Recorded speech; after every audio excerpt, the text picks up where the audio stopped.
자, 이 30년 동안에 바뀐 혼인과 출생 상황 제가 오늘 요약해 드리겠습니다. 자, 먼저 이 혼인 건수부터 한번 볼까요? 예, 혼인 건수, 지난 30년간 혼인 건수가 어떻게 변했나?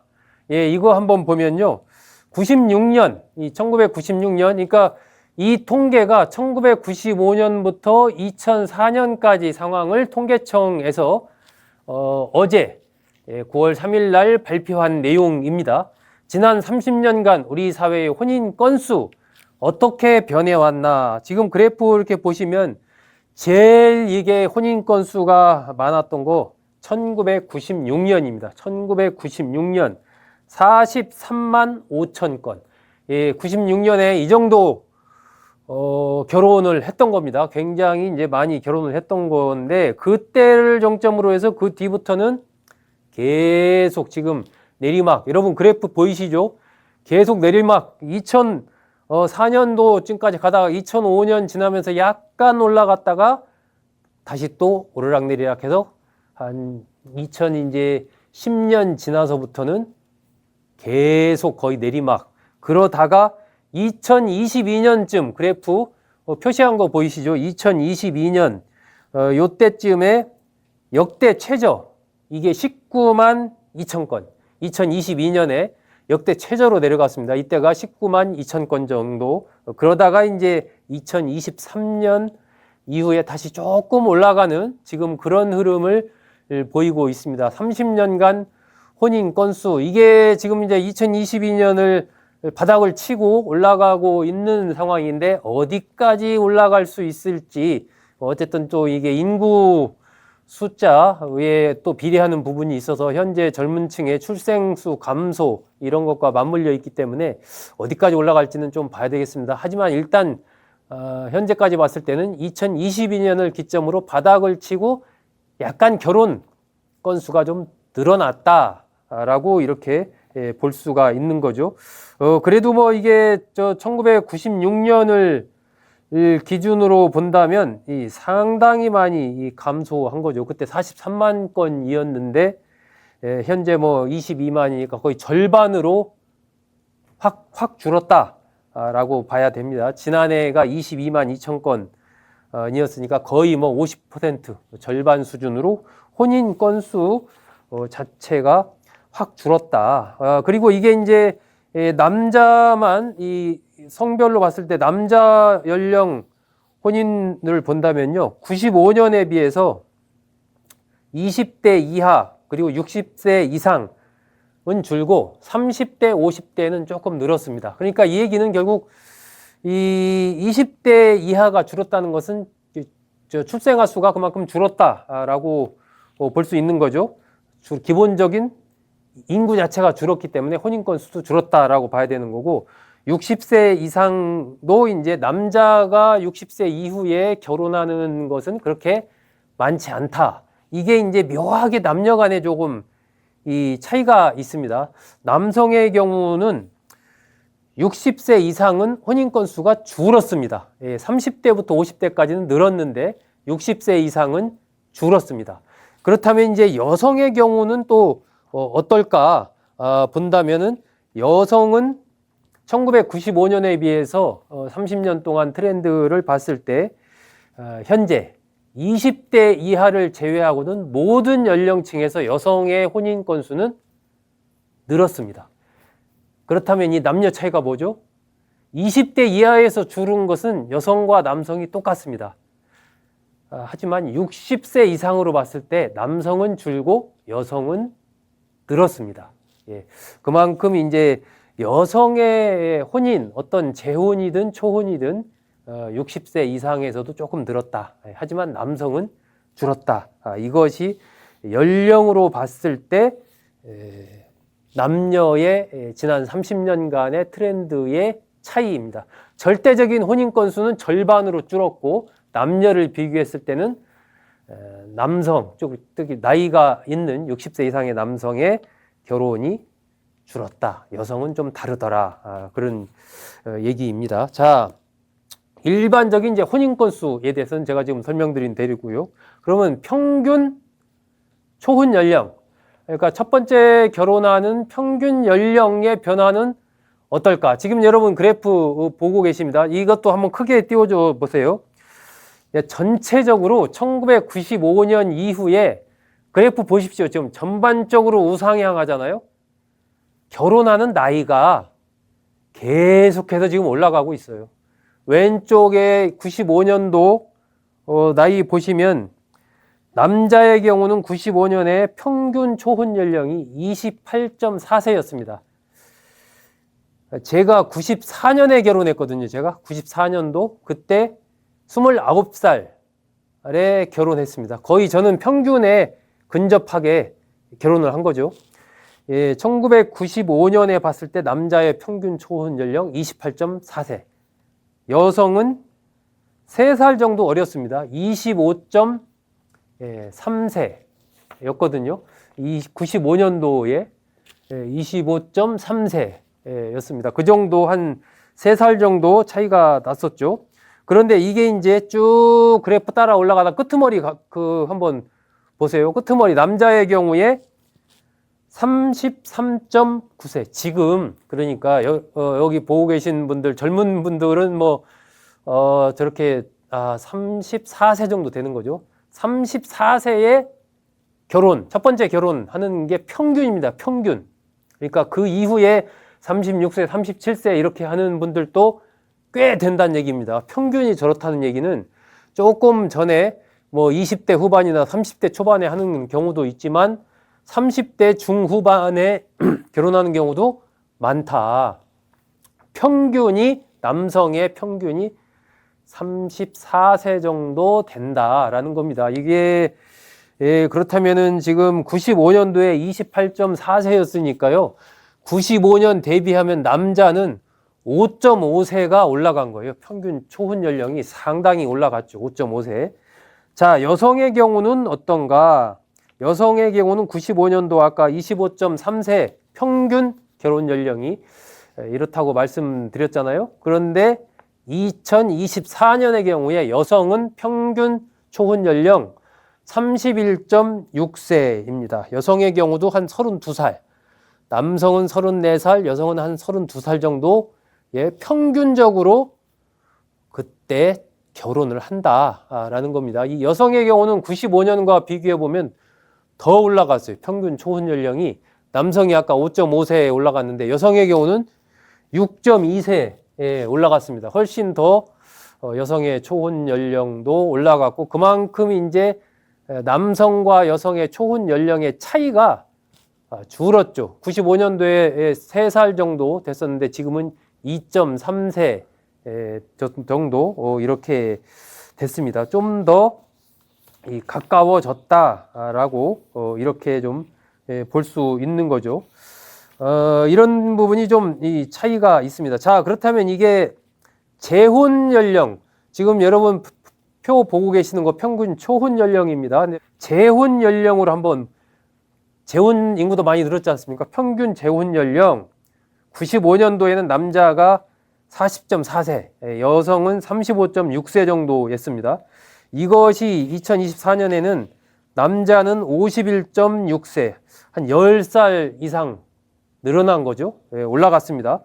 여성은 41.7세, 한 6살 정도 올라갔어요. 남녀 모두 재혼 연령도 상당히 올라갔습니다. 그만큼 이제 좀 나이가 있어도 젊어 보이고 활동력이 있게 됐다, 건강해졌다라고 볼 수 있는 거죠. 2024년에 평균 재혼 연령, 남성은 51.6세, 여성은 41.7세. 평균입니다. 평균. 이게 95년에는 평균 재혼 연령이 남녀가 4.8세 정도였습니다. 4.8세 차이가. 근데 이제 2024년에는 남녀 간 평균 재혼 연령의 그 차이가 4.4세여서 좀 좁혀졌습니다. 전체적으로 이제 초혼 연령이나 재혼 연령이나 결혼하는 연령이 좀 좁혀졌습니다. 가까이 결혼을 한다. 이렇게 볼 수 있는 거죠. 이 전체 결혼 전체 중에 이 재혼 비중, 남자의 재혼 비중은 95년도에 10% 정도 됐습니다. 전체 혼인 중에 재혼 비중이 10% 정도였는데 지금은 이게 14.1%로 전체적으로 좀 결혼 중에 남성의 경우에 재혼 비중이 좀 많이 올라갔다. 이렇게 이제 봐야 되죠. 마찬가지로 여성도 여성의 재혼 비중이 95년도에 10% 정도였습니다. 이것이 2024년에는 15.4%, 남성보다도 여성의 재혼 비율이 늘었습니다. 그만큼 이제 여성도 경제력을 갖게 되면서 또 이혼이 늘어나면서 재혼하는 횟수가 더 늘었다라고 봐야 되겠죠. 그리고 이 퍼센테이지로 봤을 때는 상대적으로 남성 초혼, 여성 재혼 비율이 조금 더 늘은 게 아닌가, 이렇게 볼 수 있을 것 같습니다. 상대적으로 남성 재혼 비율보다 여성 재혼 비율이 한 1.3%포인트 정도 더 많습니다.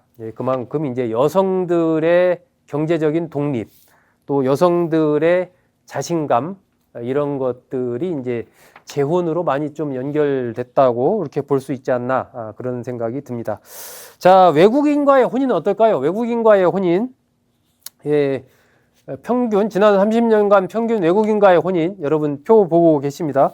외국인과의 혼인은 2005년 보시면 30.7%까지 올라갔습니다. 이 2005년도 한국 남자와 외국 남자의 경우에 여성도 마찬가지죠. 한국 여자와 외국 남자의 경우에도 똑같이 2005년도에 확 올라갔잖아요. 저때 2000년에서 2005년 저 사이에 많이 올라가면서 정점을 그때 찍었습니다. 그리고 나서 그때부터 쭉 내려왔죠. 저 2005년 저 시기가 이제 우리가 IMF를 극복하고 또 여러 가지 이제 FTA 이런 것들을 타결하고 하는 이제 그런 시점입니다.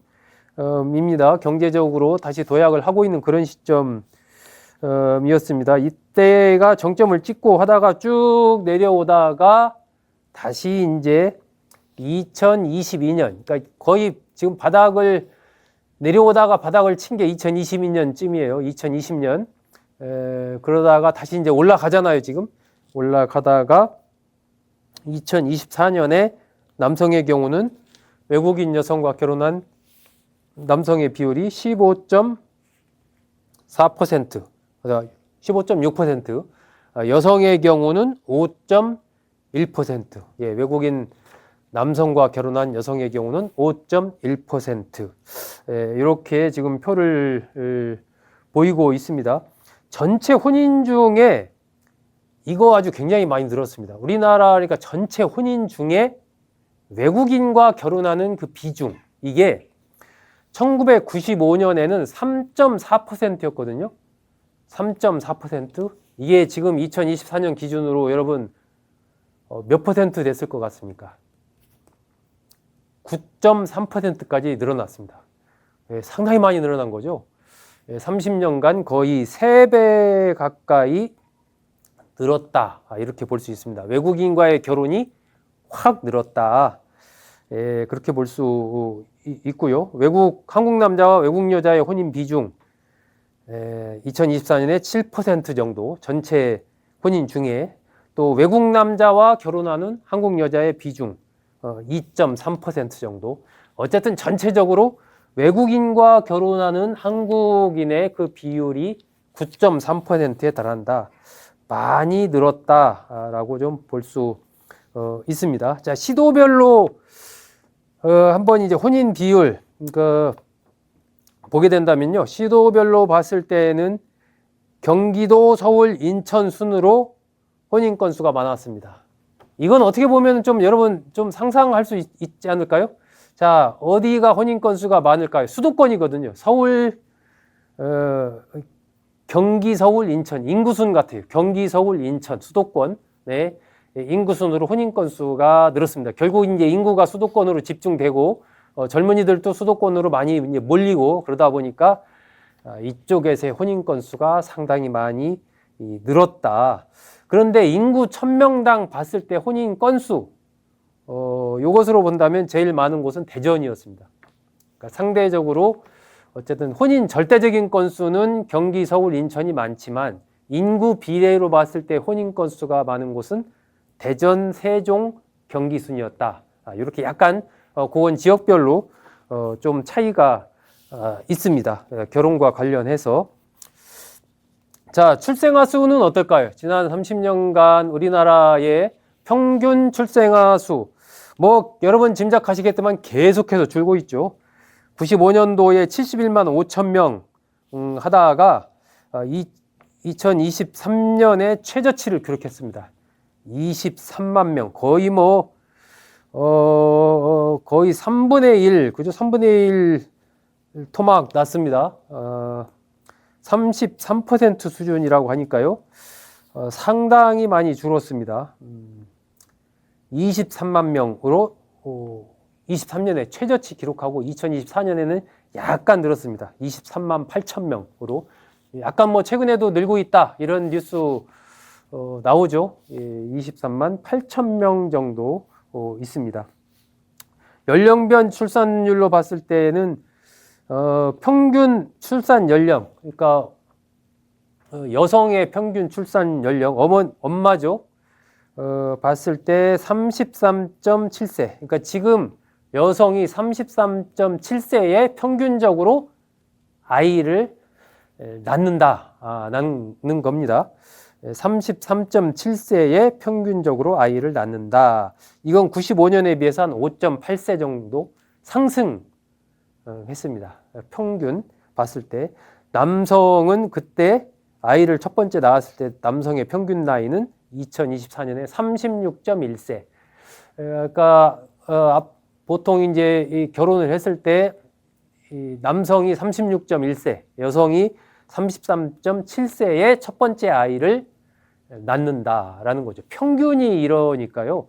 이것도 이제 30세 후반에 여성과 남성이 30세 후반에 낳는 경우도 좀 드물지 않다, 많다, 이렇게 좀 봐야 되겠죠. 이게 95년과 비교해서는 거의 5살 이상 올라간 그러한 나이입니다. 연령별 출산율로 봤을 때 많이 올라갔다고 봐야 되겠죠. 33% 수준으로 감소했다. 합계 출산율, 여성 한 명이 낳을 수 있는 평균 출생아 수입니다. 낳을 것으로 예상되는 평균 출생아 수, 지금은 0.75명입니다. 뭐 확 떨어졌죠. 나중에 이제 OECD 표에서도 보겠지만 OECD의 꼴찌입니다. 이런 정도로 합계 출산율이 지금 확 떨어진 이 상태다.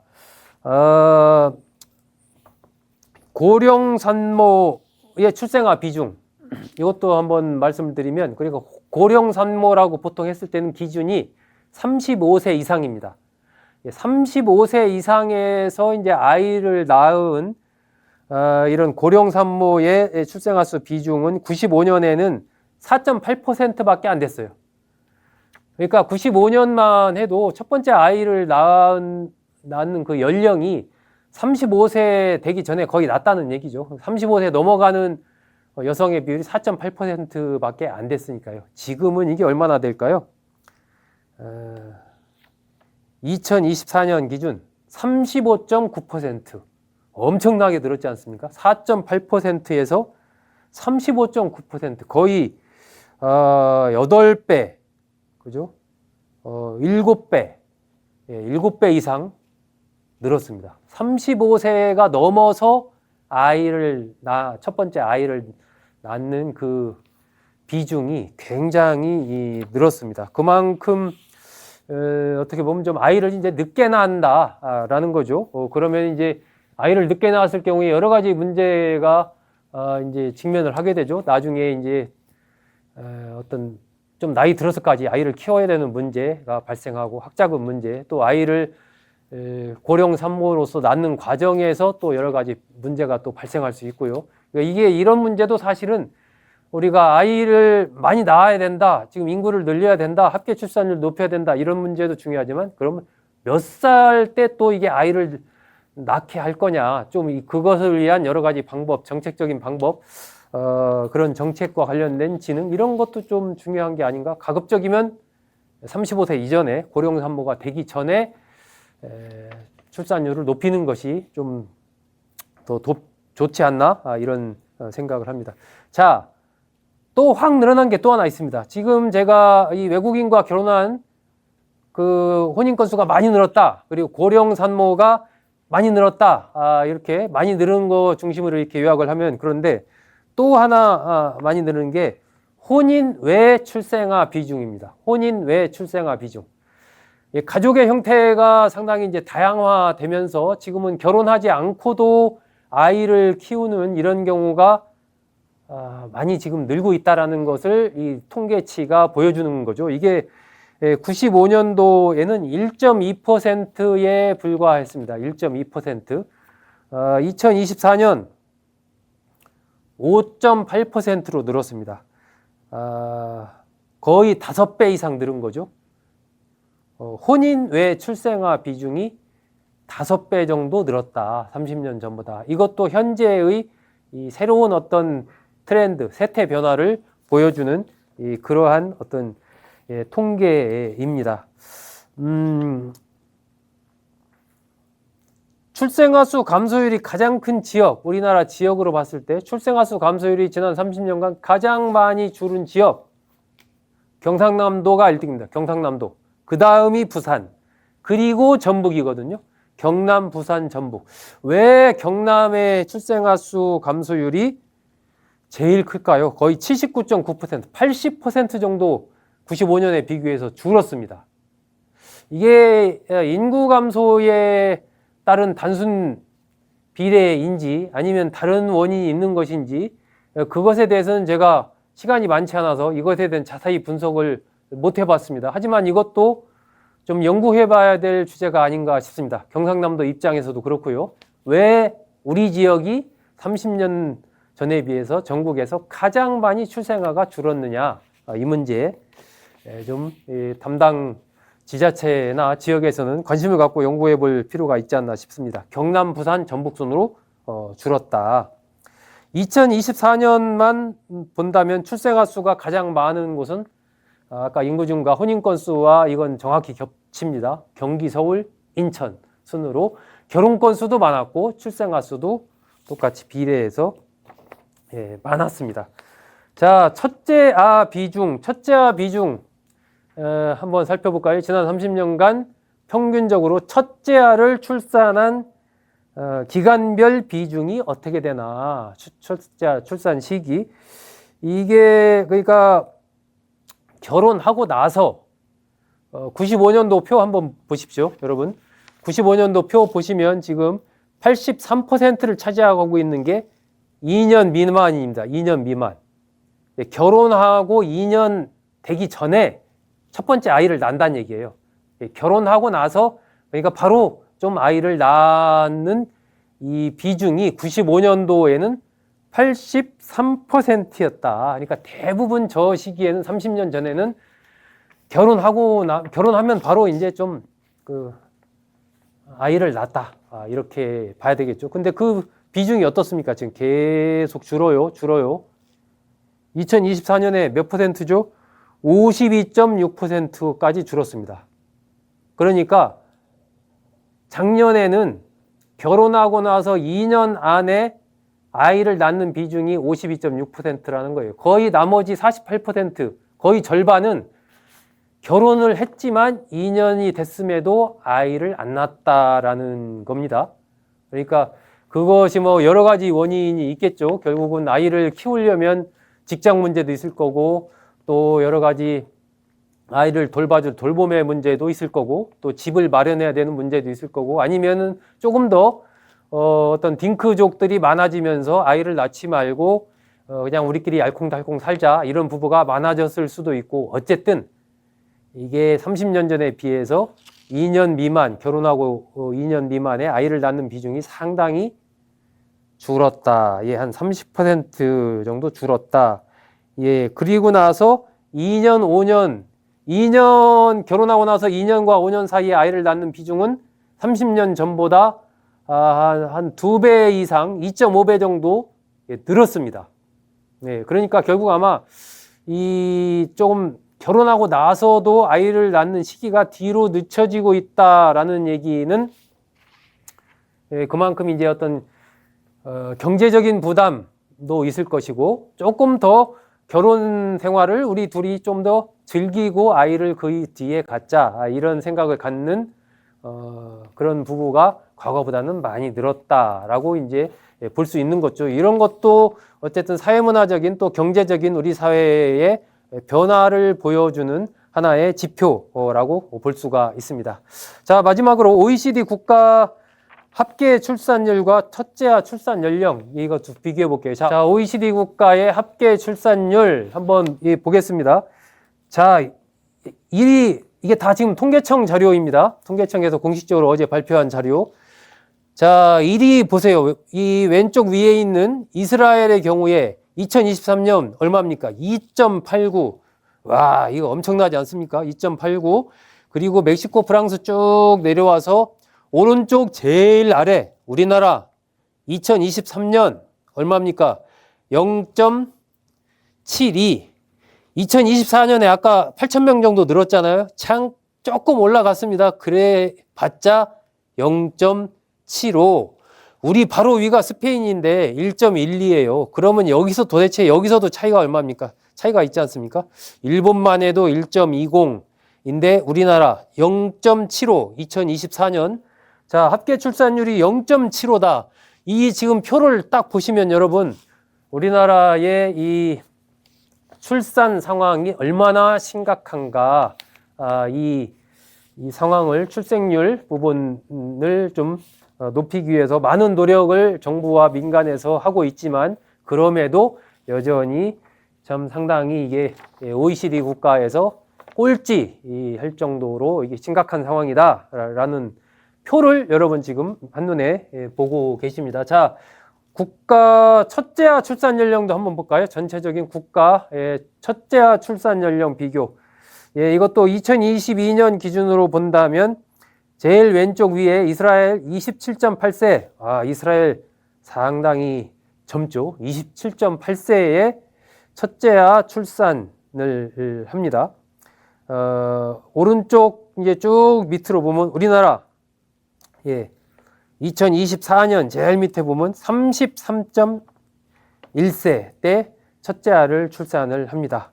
이것도 이제 OECD 국가와 비교했을 때 우리나라가 거의 마지막에 지금 위치해 있는 거죠. 첫째도 그만큼 늦게 지금 난다라는 얘기죠.